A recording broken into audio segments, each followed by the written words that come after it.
Millions of people suffer with chronic illness, and that's why today we'll discuss holistic healing for chronic illness with Amy Lenius. Amy is the director of group coaching at Next Level University, professional speaker, event coordinator, MC, and Next Level certified holistic self-improvement coach. So Amy, please tell us, how can entrepreneurs and people in general heal their chronic illness?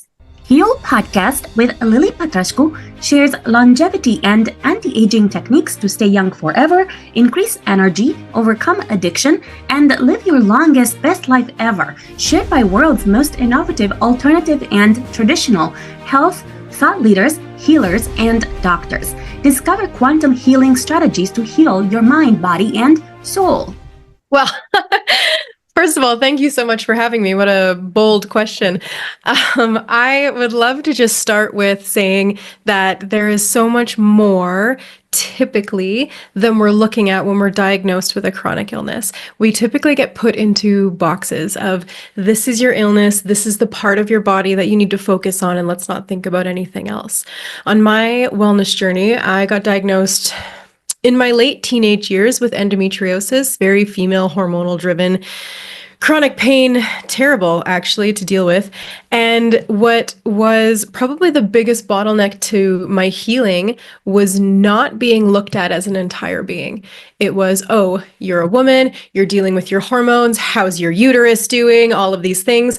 And that was very much a limited view. As I started expanding my own knowledge and expanding into my own versions of healing and other modalities and things, and people started looking at me as a whole being, the picture became more clear. It was, okay, your internal environment is more than just separate pieces. It all works together as a community. And your external environment is the same. It directly reflects your internal environment and vice versa. And the more I started healing holistically inside, so holistic meaning everything affects everything else, and then really paying attention to my external environment as far as toxins and stress and environment and people, that's when I actually started to heal. And I think this term of holistic can actually be brought into any kind of journey, not just health. Being conscious that everything affects everything else, as much as we would love to think our health doesn't affect our career and our career doesn't affect our family life and all of those things, they really do. So I fell in love with the word holistic, which genuinely led me into the company I'm at now, because we believe in holistic self-improvement. But I think when you're on any kind of health journey, it's about stepping outside of the box and looking at your environments as communities. Thank you. So tell us, what's the blueprint for me to heal chronic illness? What would be the very first thing someone would start doing and looking at? And what would be the steps that you would take them through to heal? Well, unfortunately, it depends on the illness, obviously. So we're going to take it very broad, very macro, because every illness has its own beautiful little niche of what you're looking at, whether it be something from inflammation, something for your gut. But again, learning to look at your body as a whole. And so genuinely, if you're dealing with any kind of chronic illness, I would look at stress levels. And that's very challenging to do when you're sick. But it is so helpful to see where and what is giving you stress and how you can mitigate that. Because if you're dealing with gut issues, hormonal issues, inflammation, anything that falls in that category, stress is actually only going to exacerbate that and help make things worse. And so where can you look at your external environment and your internal environment and see stress and look at it in a categories of, what do I have control over and what do I not have control over that I either need to step away from, accept, or work around healing so that it's not causing me the stress that's going to increase my sickness. Thank you. Tell us the typical stressors that cause chronic illness, and how could someone start eliminating them? So again, individual to the person, but looking at people, places, things, and ideas is going to really help you. So being able to categorize what people make you feel scarce and not great and bring you stress. Do you feel good after hanging out with them or worse? Things. So what things in your environment are causing detriment versus actually adding abundance and health? And that's a big one to look at. And so always starting small and sustainably. So let's say you're on a hormonal journey and you learn about endocrine disruptors and you learn that so many things in your house are filled with them. Instead of getting overwhelmed, look at, okay, what is the next most important step that I can take? How can I switch out one thing at a time? Because as much as we would love to do everything all at once, for most of us, it's not financially stable or suitable to do so, and it's unsustainable. And any changes we're making, we always want them to be in a sustainable way. So small, consistent is the way. And so external environment, looking at that, and personal things, ideas. What are your beliefs around something? That really matters. So when I started public speaking on women's health, I could see that I was shifting belief of what was possible, but it was only for what is possible for me, not them. And so 2 levels of thinking is, do I believe it's possible to heal from what I'm dealing with? And do I believe it's possible for me? So sometimes beliefs around what you are going through can either excel or hinder you. So what are your beliefs around what you're going through? Things, ideas, and then just being so open to ideas. Genuinely, when I was so sick, I would have done anything someone had asked just to try. So if someone would have said, you know what, put a toad in a cage at the base of your bed on a full moon and dance around it naked and it's going to take your pain away, I probably would have tried it. However, I didn't. No one suggested that to me, but I was not as open-minded in the beginning as I would have liked. It took me a long time to learn that there was different modalities out there. And maybe what worked for someone else isn't going to work for me, but that doesn't mean there's not going to be something out there that doesn't work. There's so many practitioners. There are so many people out there who are managing or dealing with the same condition you have. Find them, learn from them, see what worked for them, and trust that if it's not 100% working for you, it doesn't mean that you can't be helped. It just means you need to pivot and find the next thing. Thank you. Now let's take the first one. Let's say you know that a common stressor is your partner, your business partner, or your actual, husband or whatever. How would you kind of like go about eliminating that particular stressor from your life? What one tiny thing would you do to reduce that stress, to make sure that you are overall healthier? With the relationships in your life, it typically comes down to 3 things: humility, vulnerability, and courage. And all of us typically need one more than another. We all have or don't have these things. But when we're communicating with others, having humility and understanding that they don't understand 100% where you're at, and you maybe have not expressed 100% where you're at, humility is just being accurate with self and then expressing that accuracy with someone else. Vulnerability is really, really valuable when you're expressing things like that. So a vulnerable problem solver, we would say, is a really powerful statement. Instead of putting it on someone else, oh, you don't understand me, you don't support me enough, this and this. When you can shift it into what we call the vulnerable problem solver, it's more of a statement of, hey, when you do blank, so when they say something that is dismissive of your condition, let's say, when you do blank, it makes me feel blank. It makes me feel unseen. It makes me feel very upset. It makes me feel detached from you. It makes me feel less connected to you. Whatever is true for you there. And then the next statement is, my fear is blank. So my fear is, if we keep not connecting about this, or I don't feel safe enough to share these things with you, my fear is that we're going to separate, or we're going to, whatever it is. So when you do blank, my fear is this, or sorry, when you do blank, I feel blank and my fear is blank. Fill in those blanks for yourself, and it just takes the guards down from someone else, because typically the people who love you don't want you to have fears or concerns around them. Thank you. For those where self-limiting beliefs manifest in illness, in chronic illness, what difference would they need to make in their life? What changes so that they can start manifesting health instead? Building self-belief is such a powerful pillar of health. Genuinely, any success journey, whether it be health, relationships, financial, self-belief is what we believe we're capable of achieving in the external world. Whether it be we chase after our health, or whether it be creating a certain amount of money or a certain type of home environment, anything like that. Self-belief is a key pillar in all of those journeys. And we can build self-belief every day with small little things by state. It's a 3-step process: state, prove, and self-assign. So say you're going to do something. I love laundry as an example for building self-belief, because it's something we all do. So say you're going to do the laundry, prove that you can do it, get it done, And then actually take a moment to self-assign, self-celebrate, and say, hey, I did that thing. Even though I was busy today, even though I probably could have done it better, there's always the type of person who puts a should around it. Instead of celebrating, they'll say, oh, but I did the laundry, but I should have folded it and put it away better, or I should have done more, or I could have done more.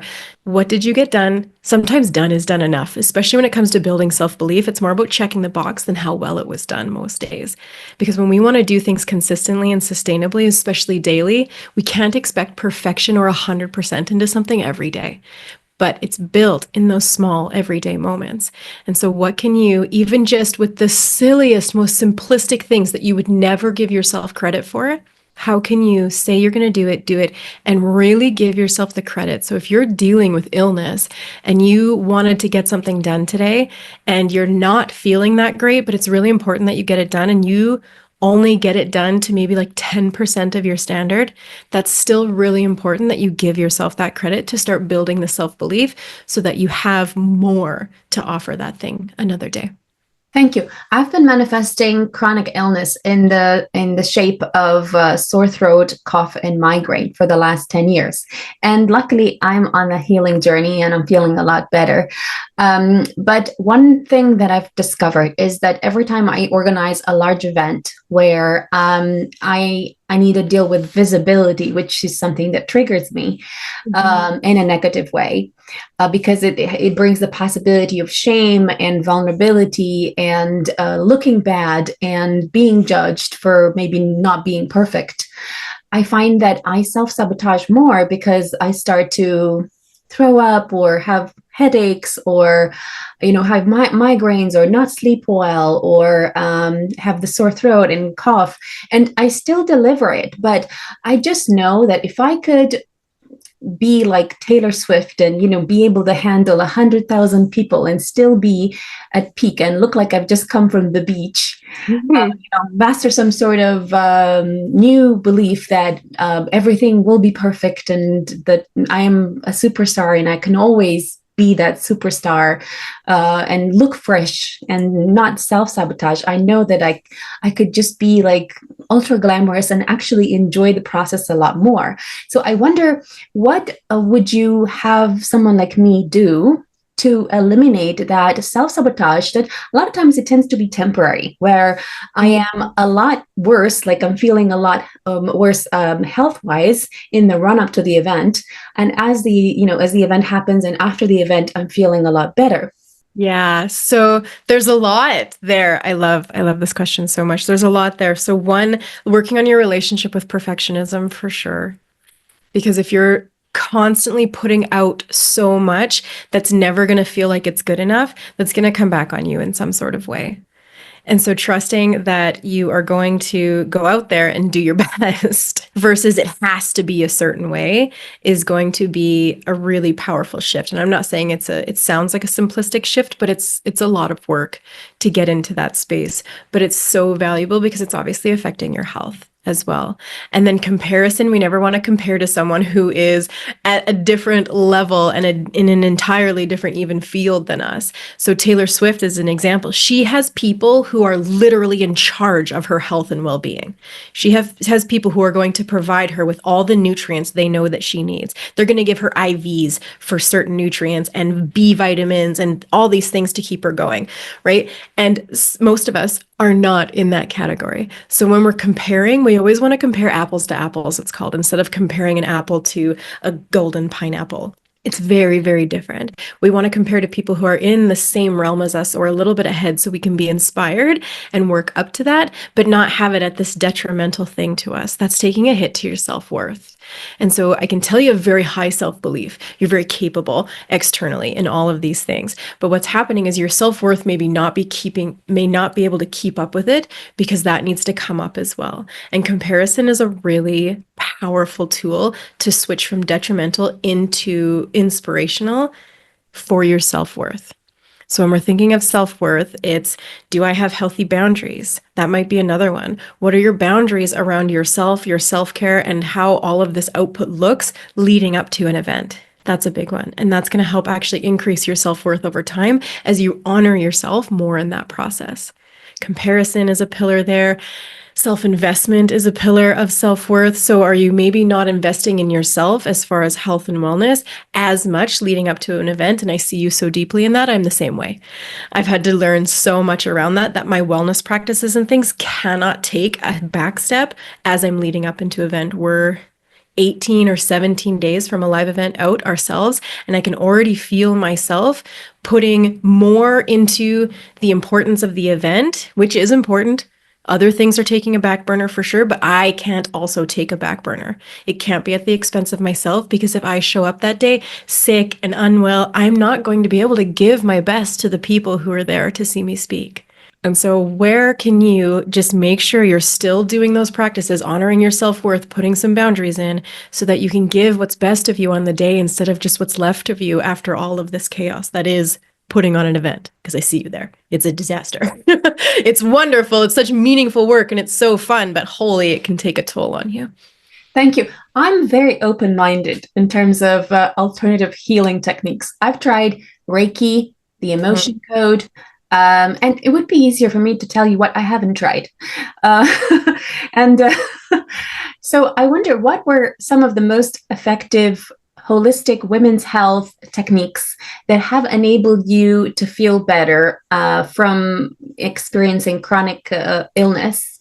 And what would you recommend entrepreneurs, or I guess women, do in general to put in place so that they are bringing themselves to wellness? Find a practitioner who is willing to work with you. If you don't feel the vibe or feel like you're being heard or seen in your concerns, go find someone else. There are so many people and so many different modalities, like you said, you've tried so many, that are going to be able to work with you. And even within those modalities, there's different practitioners. Some will align with you, some won't. And so even when I talk to a lot of women who have dealt with chronic illness just with their female health, and it's, okay, I went to this doctor, he was this old man who didn't want to listen to anything I had to say. And in the instance there, it's like, well, he can't even have empathy because he doesn't understand what you're going through. And so there's certain things, and I'm not saying anything against men, because one of the doctors that ended up helping me the most was actually a male holistic naturopathic doctor. He was wonderful. But again, feel comfortable, feel supported, feel empowered to make choices and be a part of your wellness journey with your practitioner. And then the next thing is do things sustainably and like small. Again, we hear this thing, oh, this is going to fix you. And then we put all of our time, energy, and money into it, but yet it burns us out in the process. And that's also detrimental to your health. And so what can you start doing that you're going to be able to build upon and actually create a habit around that is going to be sustainable for you long term? So all the things I do for my hormones on a daily basis now to keep my endometriosis where it needs to be and keep myself pain-free, I don't even think about those things anymore. They've become so habitual.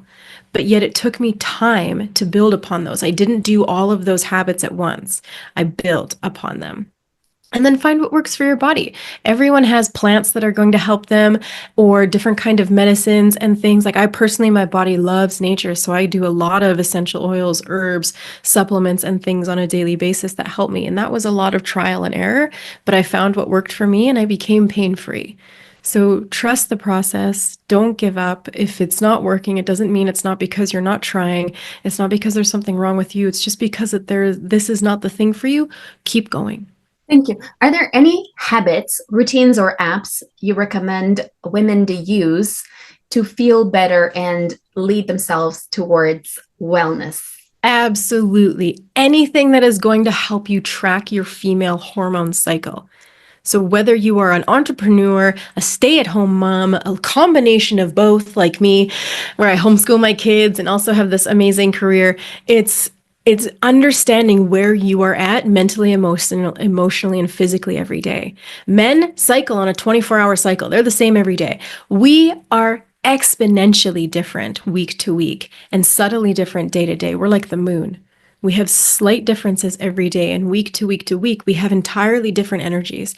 And so knowing that about yourself and knowing where you are in that cycle is going to help you not only leverage it in a positive, but feel less guilt and shame when you have lower energy, because we have natural lower energy seasons and we have higher energy seasons where we're more articulate, more creative, more social. Our faces are more symmetrical. There's so much that goes into that. And then a week later, we kind of start to feel like a potato and we want to go introspective and we don't have enough as much energy as we did the week before. And a lot of women, because they don't know the scope of that, they feel shame around that. Last week, I was crushing my workouts. This week, I can't even get myself to go and have the energy to do so. It's because you're not meant to put output out every season like men do. And so understanding that, finding an app that's going to help you track where you're at, books you can get in the flow, Hormone Intelligence are two really great books that are going to teach you about all of that. Thank you. Are you saying that even women that don't necessarily have an issue with endometriosis or any other issues in general should be tracking the ebbs and flows of their period so Yes. that they can understand why they're not functioning so well sometimes and much better? For example, for me, one really odd thing is that when I'm on my period, I actually feel so empowered, so beautiful. I find that literally like men chase me on the street to tell me how beautiful I am. And and I get one funny thing is that I get so productive. I get so many things done. I start a lot of new projects and I finish them in record time.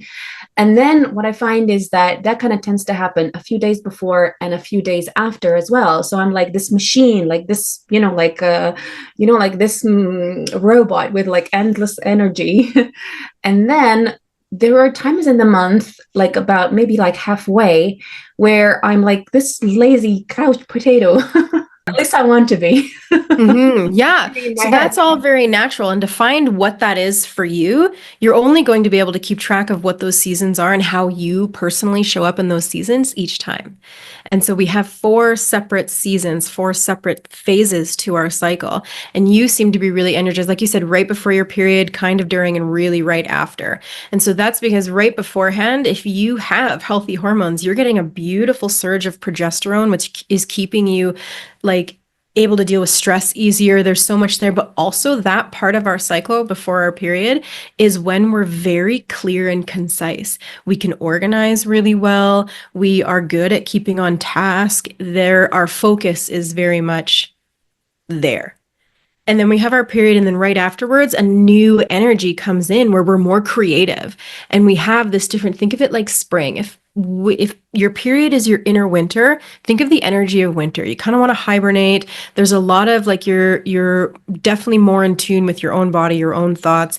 It's natural to kind of want to go inward a little bit. And then as your period ends, think of spring. You start to become more alive. Things become more colorful and creative. And then you hit ovulation, which is your inner summer. Now, summer, you're ready to swim, socialize, barbecues, margaritas. You want to flirt more. You want to go out and dance. That's typically people's higher energy season. And then it comes back down into that inner fall where we're getting to turn inward, but we're more concerned and more focused on organization and what our environment looks like. So you can be very task oriented before and after. One's very creative, one's very task oriented and focused on what needs done. Thank you. Is there anything that women can put in place to make sure that they leverage these kind of seasons in their cycles so that they continue that momentum that they are building during the times when they're feeling the best? So, for example, in my case, I remember that if I actually take a lot of action when I'm feeling the best and I put a lot of things in place and non-negotiables, for example, such as going spinning or, going swimming every 3 days or whatever it is, putting that in the calendar and kind of just saying, this is it, I'm doing that and I'm doing it no matter what. I find that it's a lot easier to continue that for years. Whereas, let's say not putting things in place when you're actually feeling really well, it means that you're not really going to do anything that you wanted to do from, your goals. If you kind of try to start it at the wrong time of the month. Yeah, leveraging your calendar is a really powerful tool. If you know and you've gotten familiar with what your cycle looks like, how you show up in certain seasons, and you know now that you're tracking, you can look ahead and be like, okay, I'm planning this event. It's going to be around this time. Amazing. I'm going to have good energy. I can be aware of that. Oh, I'm planning this event. And oh, it's going to be right around my period. Okay, how can I give myself grace and understanding there that it might not be as epic as if I were ovulating? So a lot of women, they'll, be in ovulation and they'll feel so energized, so social, and they'll put something on the calendar for 2 weeks out because they're saying, "Hey, ladies, let's go dancing. I feel like being social and dancing. Let's put something on the calendar." And then those 2 weeks go by, and she does not feel the same about those plans. Have you ever done that? You put plans out and then you're so excited about it. And then the plan actually comes and you're like, oh, I do not feel like doing this anymore. It's because you are a different person than you were 2 weeks ago. So knowing that about yourself and knowing what season those things are going to show up in is going to allow you to plan your calendar to the best of your ability. Some of us have to still show up to a 9 to 5 or things like that. And where we can't have as much control of our calendar, but even just understanding that 1 week is going to be amazing and another week you're just going to have to give yourself grace and understand that you're not going to show up the same. And how can you just mitigate that, not only mentally, but emotionally and physically as well? Thank you. Are there any like magic tricks or hacks that a woman could implement to get her health back quickly? And the reason I ask you this is because I tried, for example, the emotion code, and after suffering with migraine for 10 years, and it got relieved in one session, like in 1 hour. And then I stopped having it. I still have light headaches, but it's nothing like unbearable like I used to have. So Mm-hmm. I wonder whether you have like any other techniques that you've leveraged that you recommend other entrepreneurial women to leverage as well for healing chronic illness, like not instantly, but in a rapid time. Yeah, unfortunately, there is no one size fits all, and there is no typical quick fix. And I find when we're chasing quick fixes, it can be more detrimental sometimes than anything because we start to think that these things don't work or they don't work for us. And because they're not working is because there's something wrong with us. And so definitely knowing yourself, knowing your illness is going to be your superpower. Knowing your hormones, just as women, is going to be your superpower because then you're going to be empowered with the information about your body, how you feel, how you're doing mentally, physically, and emotionally, and then how you can show up when you need to ask for help and what that looks like. You being able to communicate who you're asking help from is going to help them help you on a deeper level. And so you becoming deeply familiar with yourself is going to be the superpower. And so learning to track your cycle, learning to download, there's apps, there's In the Flow, there's Stardust. If you like a little moon magic in there, there's a bunch of different apps that you can use, to your taste, however that is, that you can track your cycle and just start tracking your energies, track how you feel, track what's going on. And even if you're just looking at chronic illness, track what's going on, journal about it, write it down, start to notice patterns, start to notice what makes you feel good and what doesn't. Because the more you know about you and how your illness shows up for you, because unfortunately, even with labels of illness, it still shows up with us differently because we're all individuals. And Thank so you. the more you know about you, the more you can help someone help you.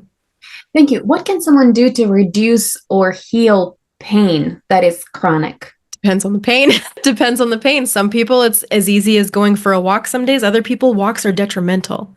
And so it's very much dependent on the person. I deeply believe in finding plants that can help you, but I know that that's because I still suffer from certain side effects of different drugs that they put me on when I was younger, that if I had known the side effects, I would never have said yes to. And so I love plants because there's little to no side effects of using them. And so I love finding, go down the rabbit hole of different herbs, of different supplements, of different essential oils, whatever speaks to you, and see what that looks like. And go find a naturopath who can help you with something like that. Maybe you've never stepped into that kind of realm. But there's so many things. It depends on the kind of pain. There's beautiful anti-inflammatories in nature. There's really powerful, pain modalities. It depends on the kind of pain and it depends what you're dealing with, though. So unfortunately, that's again not a one size kind of fits all question. Thank you. Can you share some case studies of women you've worked with that you've helped to reduce their pain or to improve their health? Definitely. So Typically, when I work with women, it's over at a minimum of a 9 to 12 week period. And all we do is get them to know themselves, get them to know what they're dealing with, and then what's going to serve them. And it's genuinely about general practices to start. Like for women, it's really powerful. Like little switches you can make is like not having caffeine on an empty stomach regularly. That is detrimental to your hormones if you're doing it on a regular basis. So we'll start implementing things like that that are just a general overall good idea for them as women, and then honing down what that looks like for them. And so things like no caffeine before food or water, things like let's look at your stresses and diminish stress. That's a big one. How can we see how your cycle is showing up for you? 12 weeks gives me a good idea of them tracking of what that looks like. And then how is it showing up in your life and what is it causing detriment to? And we kind of build from there. What is causing the most detriment? Let's start with that, especially like in your external life. Is it affecting your relationships? Is it affecting how you parent? Is it affecting, like, where is it causing you the most detriment? And how can we bring you some ease there? But it's about learning about themselves over time, giving them some macro things to start, and then honing it in for them as the individuals as we go. Thank you. Are there any particular practices that you recommend that they do, such as, I don't know, sauna or walking, or anything in particular that you find is a regular technique that tends to help a lot of women? Yeah, deep stretching is wonderful. If you can find like a yin style yoga, there's even lovely videos online, like Yoga with Adriene has ones that are cycle specific yogas. So when you have your period, let's not do a heavy hit training, weight training, because at the end of the day, it's actually increasing your cortisol levels, which is causing you stress over time. And if you do too much during your inner winter and your periods, you're not going to have as much energy in the bank for ovulation and for the rest of your cycle as you could if you had rested. And so it's paying attention to things like that. In your higher energy seasons, leverage more of an activity that you're going to feel more energized to do. And when you're in low energy seasons, light walks, gentle yoga, deep stretching are going to be more aligned with you in your women's health. For sure. And then again, always finding what works for you. Some people, sauna is a lovely experience. For some people, it's detrimental and very stressful for them. And so always to the level of the individual. And again, play with it. Find what works for you. Go and try all of these different things. Don't be afraid to try, and just journal or reflect on how the experience went. Thank you. What are some lesser known techniques or activities that you found work quite well in terms of holistic women's health? And the reason I ask you this is, for example, it's now almost spring in London, and it's been a really cold, dark winter. And it was dark, maybe I would say every day from, I know, like all day and then the only light time was like between 12 and 4, but it was relatively dark. And what I've noticed that is that as soon as it got a little bit warmer, where it's like, I know, 15 degrees Celsius, and there's a little bit of sun, I'm feeling like so much better. It's insane how much better I feel. And I started going to some theater shows, some musicals, and that has added an extra level of joy. And I find that when you're joyful for no reason at all, I find that you're a lot healthier. Is there anything else that's like controversial and not so well known that is very basic that could like add so much to someone's health? Yeah, so activity for sure. I mean, even if there was only sun or light of some sort from 12 to 4, how can you get yourself out in that moment without expectations or perfectionism around it? So I work with a lot of women who struggle with the idea of, if I can't go out for the hour, I'm not going to go out at all. Well, if you can go out for 10 minutes, it's going to be better than nothing. And so working on that layer of perfectionism is always going to help, because whatever you can do, it's better than doing nothing. So whether it's 10 minutes of movement, or, I mean, even just that caffeine practice is not talked about enough. Having caffeine on an empty stomach increases your cortisol in women. And if you have too high cortisol, you're going to tank your progesterone and not have a healthy cycle. Things like that.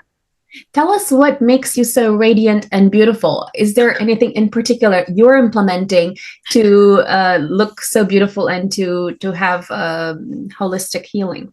Oh my goodness. Thank you so much. Very sweet. I use as much natural products as possible.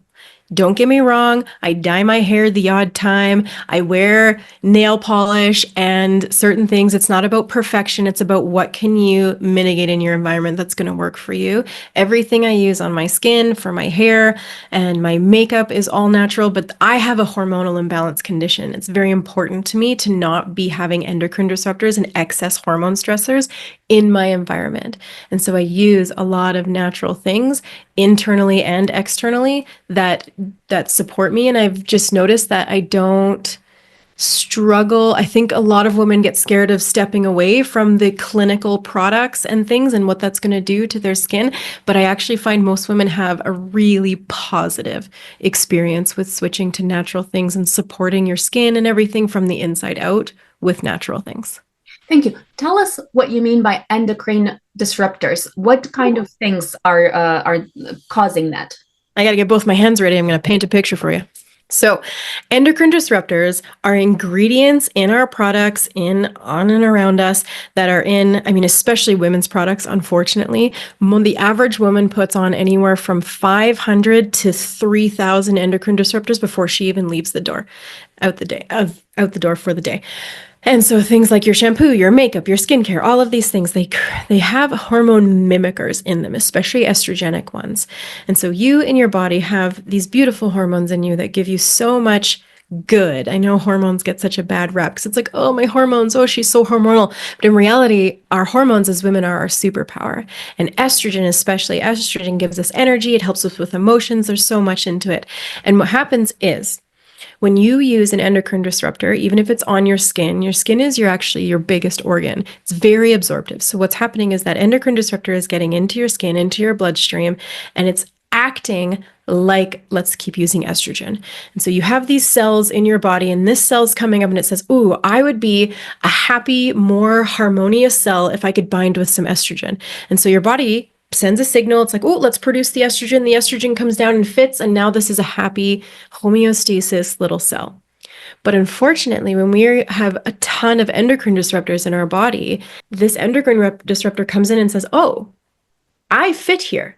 And it binds to a cell like estrogen does. And now you're not getting that repetitive signal to produce estrogen. So it's going to cause an imbalance in your body because you have all these synthetic binds in your skin. So you're not in your body. And so you're not going to have the regular hormone production that we're supposed to have. Thank you. So how do you find products that don't have endocrine disruptors? And how do you even know that the products you're using, the toiletries, have endocrine disruptors? What do you need to look out for? Well, I mean, the more knowledge you can have on this, the better. So the more you can look into this for yourselves and get, certain things, because I deeply believe the more we know, the more empowered in our environment we can be. So if this is of interest for you, like Google endocrine disruptors, Google hidden labels of things. Like a great example that you can start implementing today is anything that says fragrance. Fragrance is just a fancy heading for a bunch of chemicals that they don't have to disclose to you what the names of them are because it's under a trademark secret of the word fragrance. So there is nothing in my home that has fragrance. We have things that are scented with essential oils and different plants and things, but it all comes from nature. There's nothing fabricated or fragrant at all. And even like we've gotten so far that even when we go out, we take our own soap with us because the synthetic fragrances now, once you detox them from your body and stop using them, it doesn't take very long. They all of a sudden actually smell very synthetic. They don't smell good anymore once your body detoxes from them. And so we'll take our own soaps out and we'll do all of these weird things because we literally can't stand the smell of it. And if we use it too often, what happens is, so best example, when my oldest was in school before we started homeschooling, he took his own soap because he's only ever used natural soap. And so he would use his own soap. And one day he came home and his hands were really red and blotchy. And then it kept getting worse. And I'm like, what are you touching at school? And then we found out that his soap had run out and he was using the stuff at the school. But because his body was not used to these toxins, his body actually reacted how it should to these toxins. But what happens is because we're exposed to them all the time, we almost build up this toxic tolerance to them. And so we're not having the reactions to these toxins that we normally would. And so any switch you make is going to start that detoxing and healing process for you. And again, it's more of just like a ditch and switch. As much as we would love to throw everything out in our homes and start with thousands of dollars of new stuff, that is not feasible. It's not sustainable. You want to do things sustainably. The next time you're looking to replace your shampoo, look for a cleaner option. There are piles of companies out there now dedicated to this movement, and I'm so grateful for it because it used to be a lot harder than it is now. Thank you. Tell us where entrepreneurs can find you. Oh, I mean, I'm on Instagram and Facebook mostly. I love having chats with anybody. If you have any questions or you want to connect in any way, reach out on Instagram or Facebook. I do free connection calls as well. So if you want to book an hour and just hang out and talk about women's health or anything that we talked about today, I would be happy to do that. And I would say that would be the best space. Thank you. Follow me for more interviews with world's most innovative health change makers to live your healthiest life ever.